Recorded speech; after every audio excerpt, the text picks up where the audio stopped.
Hi, hello. Welcome to the episode of Isaiah's Newsstand. It's your host, Isaiah Edwards. The date is July the 7th, 2026. Hopefully, this episode finds you well, in good spirits, and high hopes. As for me, I'm doing pretty good. Happy Tuesday, everyone. Hopefully, the day treated you right, treated you nice. My day was pretty good. Overall, I want to say it was pretty good. I will say I've been a bit sleepy for pretty much most of the day. Just been a bit tired. I slept pretty well. Really, no complaints there. Maybe stayed up a freckle too late, but not like I stayed up later. Like it's one of those situations where I was like, oh, I'll watch the show a little bit longer, not that long, and then that little bit was like a domino effect. I think where I'm like, maybe that 15-30 minutes would have made all the difference. But who knows? But yeah, I was just running a little bit tired, but we did get through the day. Honestly, I think the worst part about the day was actually work being so slow. For maybe the first quarter of the day, work was there. I was mashing my trash, doing my little thing, but then we ran out of work, and I want to say for about like 1 or 2 hours, I was just kind of like wandering the floors doing putbacks, and then we cleared up the putbacks, and I was like, okay, I'm gonna go back down, and I saw like one or two buggies, and then after I cleared that, I was like, oh well, I think I literally still have about an hour or so to go. So that is another day leaving early on a Tuesday. So that's not good. But so it goes. Overall, today was a good day. At least in terms of the work. Then we go to the gym. Gym was good. It was pretty busy, but not too bad for a Tuesday. I was able to get some work in. So, we love to see it. I feel like I didn't go too hard though. Almost to a point where I'm like, look, I really wanted to go home and take a nap before I, came here. So I'm kind of glad I just, pushed for it. Maybe this isn't going to be the most magnificent workout, but, we got it done. I can get home, see how I'm feeling. So I do get home, and yet again I skip stretching. But for today, I was just not feeling any better, and I was like, well, okay, well, I'll probably take a nap, but I just didn't lay down. And then by the time I kind of got like fully settled in, had like a little snack and all that, I was just like, oh well, it's like about 6 or something. And then I just started feeling also just weirder. Like I just didn't feel better in any way, shape, or form. So here I am, just kind of doing my research, kind of not necessarily in and out of it, but just not feeling the greatest, I guess I would say. But so it goes. We manage, we move. I'm trying not to take that, let that take away from my shine. I feel like the day has been a solid day, has been a good day. So I'm going to try to smile through it. And yeah, let's go ahead and do our startup, and let's get into some news. Uh,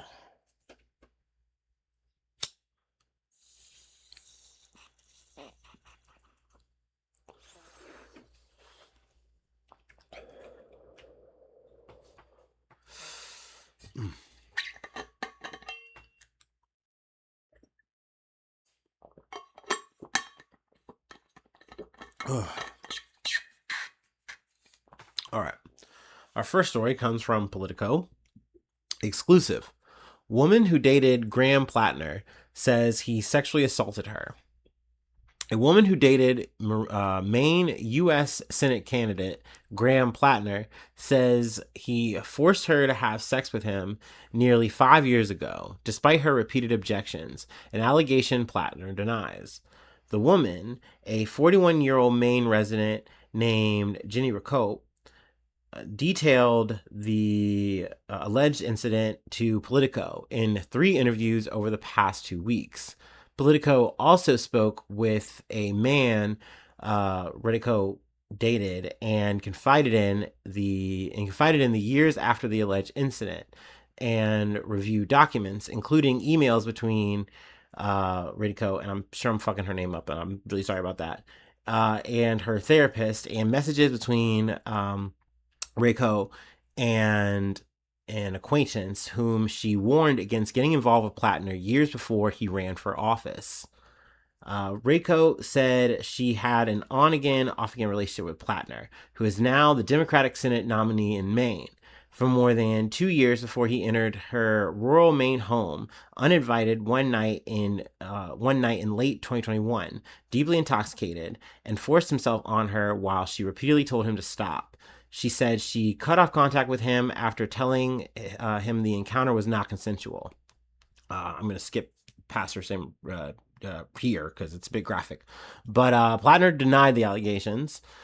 These allegations are troubling, serious, and false. Any accusation of non-consensual behavior is categorically untrue, he said in a statement. Reiko previously described reckless and unsettling behavior by Platner to New York Times, but says she didn't go public with the specific assault claim because she didn't want to be known as a rape victim.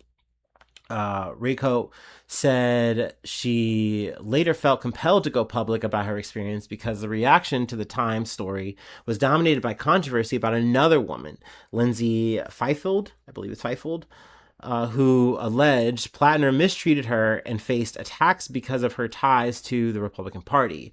Contacted by Politico, Fifield stood by the allegations she made to the Times and declined to comment further. My part of the story was just a read over, Reiko said in an interview, and the story was Lindsay, an accusation of her being politically motivated. Reiko said she was torn over coming forward in part because she agrees with Platner politically. One of the reasons I didn't come forward sooner, the huge moral conflict that I had between supporting his politics but not supporting him as a person, she said. I just want the truth out there. I just want people to have a whole scope of who he is as a person. Now, his campaign goes further to, deny these allegations. They bring up the fact that, people have called him a Nazi, which is in regards to his tattoo that he had. What was it? He later had tattooed over, but, he says it was like a drunken, army, or veteran, army guy mistake, essentially. He just thought it looked cool. He didn't know better. But then they've also called him a war criminal and a communist, for his political beliefs and stuff like that. But essentially they're saying all this shit is false and it's not true. But that being said, this shit feels very damning, looks very damning. And I feel like it's just one of those things where this is yet again another thing that is just kind of stacked on Platner's, scandal list, which you just don't want to be having going into a midterm election. So this is also coming, I believe, I think 13 days or so before the ballot deadline. So Platner has not said whether or not he's dropping out as of yet, but he did say that he is going to be, consulting with his campaign team or his staff, or whatever. And they're going to be coming back, with a plan, or, hopefully it's a resignation. A lot of people, who have politically endorsed Platner have since, recanted. I know Rick Rokana, Bernie Sanders, there's definitely a lot of others who have just been like, yeah, no, we do not fuck with this guy. No, after hearing all this shit, no, especially this shit specifically. Because there were people up until this point who were holding down, who were waiting. I know for me, that's part of, I think, reason why I didn't really want to cover it anymore, because I just kept hearing more and more stories. And I'm like, one or two of these is going to sink the average candidate, right? So you're almost going to get the feeling there's going to be a quote-unquote October surprise coming sooner or later. And I'm not trying to say that that's a manufactured thing. It's just like, I just think there's going to be more details to come, period. I don't think that this is lightning striking out of nowhere. The more that came out, the more I felt like, yeah, I'm hearing this and I feel like I'm believing what I'm hearing. So this coming and hitting the fan, I was like, okay, yeah. It was just a matter of when I was going to cover it, and I felt like everyone was covering it today. I heard this from the Daily, BBC, some multiple outlets have been coming out with this. And like I said, also just a lot of people just taking away their endorsements. So I was like, should I even wait for Platner to, necessarily step down? Because who knows if he is gonna. And we technically have a president who has multiple allegations, a whole ass fucking, rape lawsuit, a sexual assault lawsuit attached to them. and they're our president. So, who can say? Maybe he is still going to run, and that might be the case. I know that there were some people who, they were, had an interview with them, like, kind of like a poll kind of situation. And this is before this allegation came up, but essentially there were others where he was like potentially physically abusive, sending back like, untoward, illicit text messages to, women and stuff like that. And they're like, look, I like what this guy stands for. Those are allegations. I'm choosing to kind of separate that and not look at that and not focus on that. I'm going to vote for Platner. Like that was a thing that people were saying and potentially, moving on doing. I mean, that's how he secured the nomination in the first place. But now that shit looks pretty up in the fucking air. Like I said, even up to, I believe the state, like Democratic Party or whatever the fuck, they said, yeah, no, we aren't endorsing him. We want him to step down. We want him to, back out of the race. So we'll see what happens. I imagine we'll come back to the story if and when he steps down or announces that. I mean, this shit is pretty steep. There's obviously more details here in the article. I just didn't want to go through the whole thing. You're kind of getting that part of it, and then the rest of it Isaiah style. And like I said, we'll be coming back to this, I imagine, in the near future. But we'll see. All right, next story. We're keeping it political for most of this episode. From the BBC. Farage resigns as MP for Clacton, triggering by-election, which he says he will stand in. Bro, this shit is so weird. Like, I hate having to like learn a whole other country, political system. And I mean, I've been with this shit before, but it's like, wait, what's happening? And it's like, look, man, you know how this goes. Populist guy gets caught in situation, is doing the whole realpolitik to stay in power, keep his power, not go to jail. Oh, okay. All right. That's essentially what this is a long short.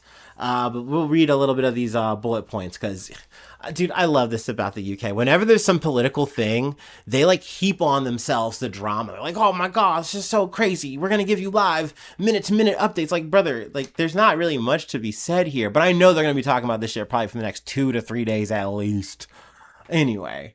Well, hey, that's their right. Anyway, let's see. Nigel Farage says he will resign as an MP for Clacton, triggering a by-election which he will stand in. This will be a people versus the establishment by-election. I don't know why I keep saying it funny because I'm not used to saying this shit. He says in a video statement, adding, the people of Clacton should be the judges of my actions. It comes amid a row over his financial support after the Sunday Times reported he had not declared benefits, including staff and security, received from longtime ally George Cottrell.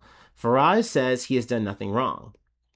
The Reform UK leader has also faced questions about a £5 million gift from Christopher Harborne in early 2024, which he did not register. He said the money was for his personal security. It's like, motherfucker, that doesn't matter. Even this is before, it's like you have to announce that shit. You have to declare that shit. And he's like, oh, I didn't, and it's not a problem. But because you guys are trying to come for me on this political hit job shit, I'm going to step down. And this is something that I love because it immediately answers the question for me. Because I'm like, so does that mean this somehow makes it null and void or something? Like he just gets the hokey pokey out of it? And Henry Zethman analysis. If Farage were to win this by-election, investigations into him would resume. That is what parliament rules are. So essentially, he's just trying to delay. And like, I guess he wants to get to, 2029, I believe, when they do the general elections, right? And the UK Reform Party, Reform UK, whatever the fuck, they have juice. They're hoping to get more juice as people are get more fueled, more upset by the Labour Party, whatever. And then, they're going to vote for a guy like this as prime minister. And then he can probably just wave the shit away, much like the president that we have in the States, right? Like he just gets to beat the case by winning. It just becomes a zero-sum thing, right? You just play the game of politics and GG's, you can't get me now. So I guess that's what he's trying to do here, but it's just so bold. Like it's just, and I don't mean bold in like a positive way. It's just obvious. Like it sticks out. Like what, you guys can't stop this. Like, I guess not. And no one's gonna run against him. I mean, technically, this is a gamble. This is where I kind of talk about, like, once again, the BBC is gonna like really stoke the drama. Like, maybe this is a gamble, but like it would be from within. And he, I think, is the most popular guy in the Reform UK party. He's like the face of it. I haven't seen or heard any others. Granted, I mean, I'm not the most tapped in guy on UK politics, fucking course. But I don't know. This seems like he's just blatantly just trying to skirt the law, and he just gets to do it, which I guess that's fun. That's interesting. But yes, we'll read a little bit more. The Conservatives, Labour, and Liberal Democrats and Restore Britain say they won't stand in the Clacton by-election. The contest could cost £230,000, says BBC Verify. Farage says Reform has offered to cover the cost, but it's not clear if that would be allowed under election rules. It's like, hey, don't worry, we're making this whole less fucking mess. The people won't foot the bill. We'll do it. It's like, we don't even think you can legally do that, Nigel. And he's like, oh, whatever, I'm doing it. God, I love politics. I think it's so fun. Anyway, we're actually circling back to the Politico, and once again, the second verse or the third verse is really second. This doesn't rhyme, but essentially, this is very much the same. This is a very parallel situation that we have from the UK to a la Paris or France, whatever. My bad. Anyway, from Politico, Le Pen to run for president despite embezzlement conviction. Marine Le Pen finished a whirlwind day of legal drama by launching her fourth bid for the French presidency and a high-stakes appeal of her latest embezzlement conviction. The longtime face of the French far-right arrived at court on Tuesday, banned from running for public office after being found guilty of misusing European Parliament funds last year. And the exception was the decision would not go her way. But while the three-judge panel who heard Le Pen's appeal upheld her conviction, it revised the lower court's election ban in a manner that would allow her to run in the 2027 presidential race, the first round of which takes place April 18th. However, the appeals court also sentenced Le Pen to 3 years in prison, 2 of them suspended, and 1 of them to be served under house arrest. As recently as last week, the far-right leader had said she would not run for president if wearing an ankle monitor and would cede the role to her party's president, Jordan Bardella. So I was hearing this earlier on the BBC, and they're like, yeah, I mean, according to what she said, she wouldn't really run, so if she had to, like, wear a bracelet or whatever, but it's like, come on now. We know who we're talking about. This is Marie Le Pen. This is Le Pen. If she gets to get into the fucking ring, she's gonna take it. So, here we are. Instead of accepting the court's ruling and hoping she could get her sentence knocked down to 6 months for good behavior, the 57-year-old took a major gamble. She announced on primetime television that she would once again appeal, this time to France's highest court. Le Pen argued that her decision would free her of the obligation to wear the bracelet, as appeals lift penalties under French criminal law.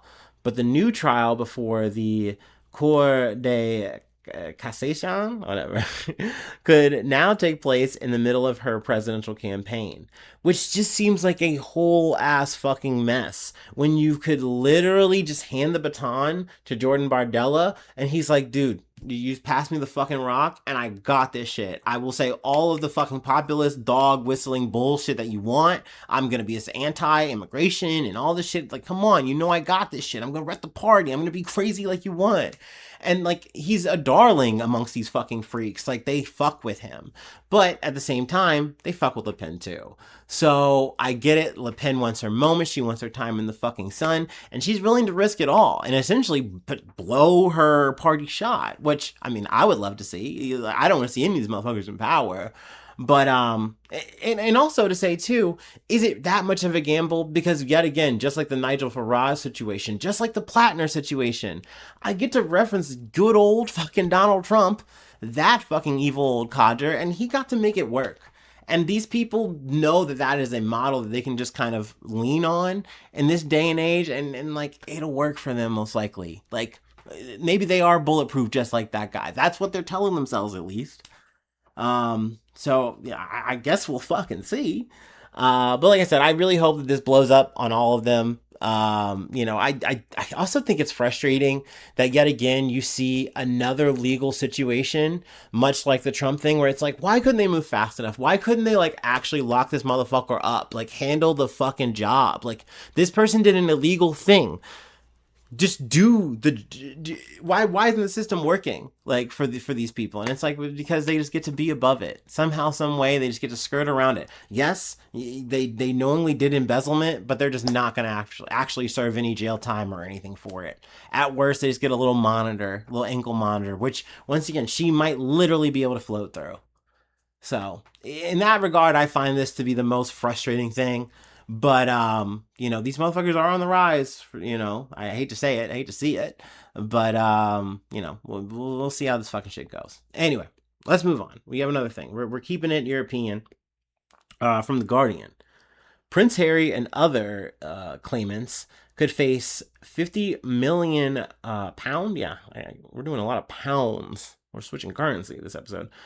Prince Harry and other claimants could face 50 million pound legal bill after losing phone hacking case. Let me take a quick water break here.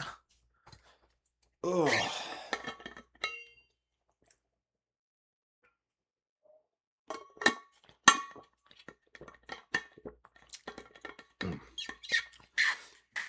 Prince Harry and 6 other prominent figures are facing a legal bill of up to £50 million after losing their case against the publisher of the Daily Mail over claims it used unlawful methods to source stories. In an emphatic ruling that is likely to signal an end to new litigation relating to the phone hacking scandal era, the High Court dismissed all of the group's claims, stating that the claimants had not proved that any information had been obtained unlawfully. The 436-page written verdict from Mr. Justice Nicklin said the court could not simply infer that a story had been obtained unlawfully if there remained a legitimate and realistic way in which it could have been sourced. Now, this is what throws me off, because are they saying that there was no evidence, that like no tangible real evidence that there was phone hacking or anything like that? Because or the phone tapping, like I that to me is really key here, because are we saying like, well, maybe there was, but you didn't prove that that's how they got the information? They could have got it from a leak, they could have got it from another source or whatever, prior articles, due diligence. You can't prove that, so therefore you can't accuse them of this. It doesn't actually hold weight, which I'm like, stop. If there's evidence of them phone tapping, whatever, hacking my phone, I feel like they should be on the hook for that. Like that to me seems like unlawful, period. But they're like, well, you didn't prove it, not without a shadow of a doubt. Sorry. But once again, this is an American looking at, what is it? UK legal shit, so I don't know. Let's see. Nicklin also dismissed suggestions that senior figures at the Mail, including its former editor, Paul Dacre, had lied, or Dacre, I think it's Dacre. Dakey. I think it's Dakey. Sure, whatever. We're landing on Paul Dakey. Had lied to the 2011-12 Leveson inquiry into press ethics, where Dakey said no hacking tools took place at the paper. The Duke of Sussex, along with Doreen Lawrence, the mother of the murdered black teenager Stephen Lawrence, the singer Elton John and his husband David Furnish, the actors Elizabeth Hurley and Sadie Frost, and the former Liberal Democrat minister Simon Hughes launched the multi-million-pound case against Associated Newspapers Limited, or A&L, which publishes the Daily Mail, Mail on Sunday, and Mail Online. They accused the publisher of clear, systematic, and sustained use of unlawful information gathering over several years. Dozens of journalists and private investigators were named in the group's claims. Harry and Lawrence said the verdict was a complete and obvious whitewash, but sadly not altogether unexpected. When the court says there's not sufficient evidence of wrongdoing, then one does wonder how justice was ever going to be achieved, a joint statement read. A&L's legal team described the claims as lurid and preposterous in each instance. It said stories were sourced legitimately from press officers, previous articles, or the leaky social circles of celebrities. I keep wanting to say Dacre, but I'm pretty sure it's Dakey. Who cares? In a video statement after the verdict, said the case was a conspiracy orchestrated by press regulation campaigners to destroy a paper. He said he would never be able to comprehend why Lawrence joined the case after the Mail had campaigned for justice for her son for over 2 decades. It's like, no, because you also got like salacious things and said like maybe potential horrible things, or, posted these things, or regardless of whatever the content was, if you got it illegally, then it's like, that's upsetting. Like, that's not right. Like, that's bad journalism. Like, I don't care if you put some articles in good faith for my son who died or whatever, no, fuck you. Like, I don't trust this dude for some reason. I don't know. He also said he had sympathy for Harry, whom he described as a confused and angry young man. He said his mother, Diana, Princess of Wales, had liked the Mail. We had her. We were her paper. It's like, ugh, he's so ugh. And don't get me wrong. I mean, I'm not trying to stick up for fucking Prince Harry or whatever the fuck, or former Prince Harry, whatever the fuck we're calling him, the Duke of Sussex. But that being said, this dude's vibe is fucking off. This Paul Dakey guy. A&L will try to recover its costs from the Mammoth case. It said the verdict represented an overwhelming victory for the Daily Mail and its journalists, and for free press generally. A spokesperson said, "This is a magnificent vindication of the Daily Mail's journalism. For some of the most outrageous allegations made when the case was launched in a blaze of publicity 4 years ago, placing bugs in people's phones, or placing bugs in people's cars and homes, listening to calls as they were made, and illicitly assessing bank accounts. No credible evidence was ever presented." So this statement right here, it's the only thing I'm saying is maybe that is the case here. Is despite the whole legal rigmarole of this whole trial, as strong as a claim that this was, if it wasn't backed up enough, maybe that is where the justices, or the Justice Nick Hamlin, whatever the fuck his guy's name is, Nicklin, whatever, said, hey, I get this is a serious claim you're launching here, but you didn't prove that your shit was actually tapped, that your phone was actually hacked. And if you didn't prove that, it's just a he said, she said thing. And like, I can only go and say that they just did the journalism thing.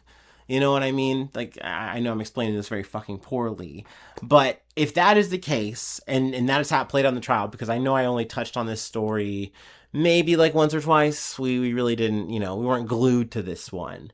But if they didn't do a good enough job actually establishing, like, no, our shit was tapped, like we were actually compromised by this news outlet, and that wasn't right. That should be illegal. There should be some kind of recompense for that. If you didn't prove that, then we kind of fall on the lane of like, well, we were just doing journalism and we got what we got, and you're saying that we did those things, but we're saying we didn't do those things. And I guess this is where it lands. I don't know. But also, 50 million pounds, that's a lot. That's more than $50 million. I'll say that much. But yeah, the rest is details. We'll go ahead and move on to the next story. Hopefully my body doesn't fail me. Anyway, we have our last break to take, and then we will go ahead and close it out in Ukraine.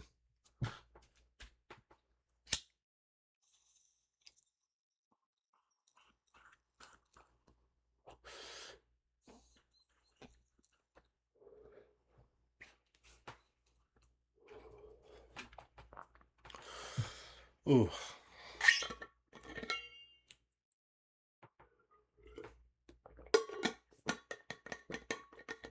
Oh. Our last story is from the BBC. Woman suspected of Monaco bomb attack found dead in Ukraine. The woman suspected of carrying out a parcel bombing in Monaco, which injured a sanctioned Ukrainian multi-millionaire and his family, has been found dead, Ukraine's security service, or SBU, has said. A cross-border manhunt has been launched for Anastasia Berezovska, a Ukrainian woman who officials believe had fled the wealthy city state after planting the bomb in the entrance hall of an apartment building on June 29th. The 39-year-old's body was found buried in a forest in the Kyiv region with gunshot wounds to the head, according to the SBU and Ukraine's prosecutor general. Two people, including a current officer within Ukraine's military intelligence service, has been charged over her murder. Berezovska arrived in Ukraine 2 days after the attack on July 1st, the SBU said in its statement, citing law enforcement sources. Two suspects met Berezovska in a car in a highway in the Kyiv region 2 days later, the Office of Ukraine's Prosecutor General told the BBC. The victim traveled a certain distance with them, after which she was killed. The SBU said she had communicated with her family and two men after entering Ukraine, a former law enforcement officer and a current officer in Ukraine's main Directorate of Intelligence, an agency of the Ministry of Defense. The two men were investigated as possible accomplices in the Monaco attack based on information they repeatedly transferred funds to Berezovska's crypto and bank accounts. The intelligence officer subsequently confessed to Berezovska's murder and said he had done so with another suspect, the agency said.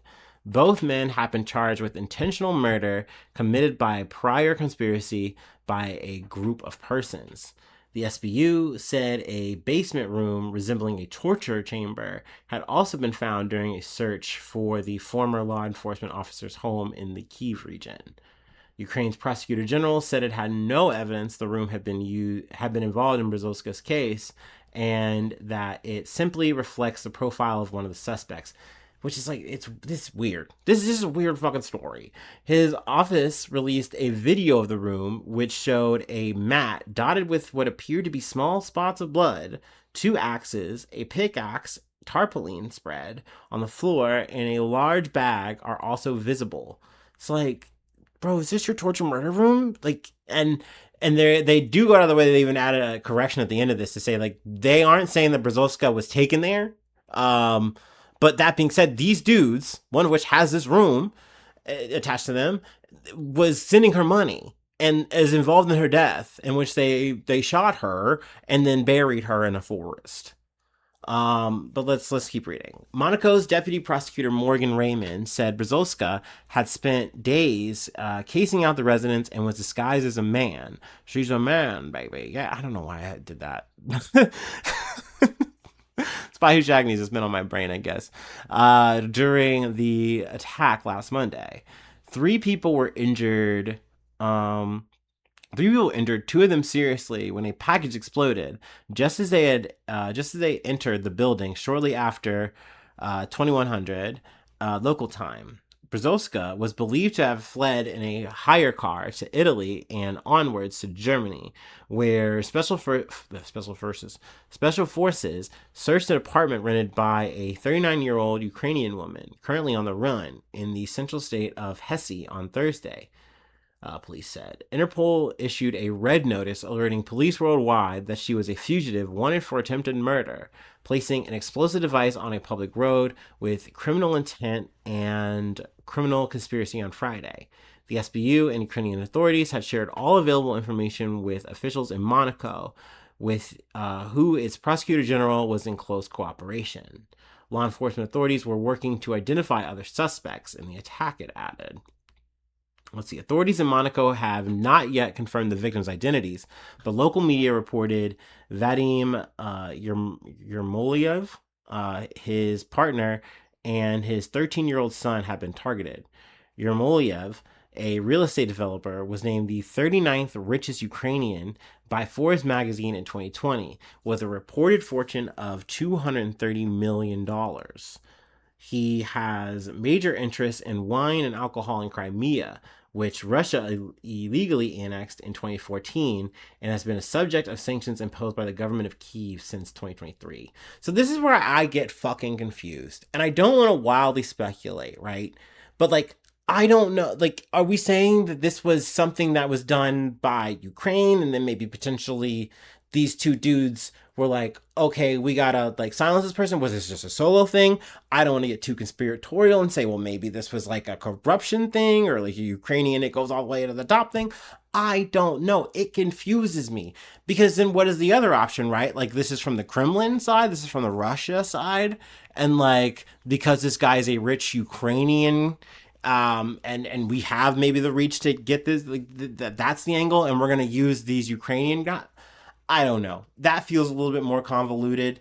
I think maybe the one of the first two options, either it's like this was just some kind of personal cell thing that they went and did, these three people, this group, whatever, or I mean, I don't know. I don't know. Something else. But once again, that is me with my speculation hat on. I'm wildly speculating there.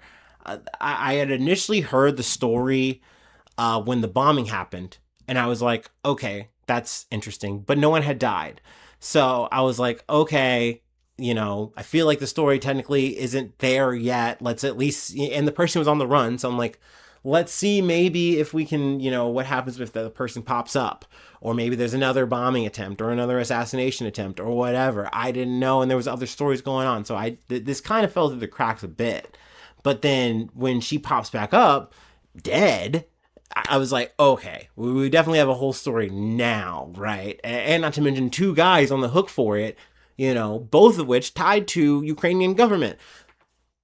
That's deep. That's deep. And I'm just the guy who masters trash. So I'm like very like, what's going on here? Who, what? I don't even have the cork board and the yarn for all of this kind of shit. All right. I wasn't prepared. It's Tuesday.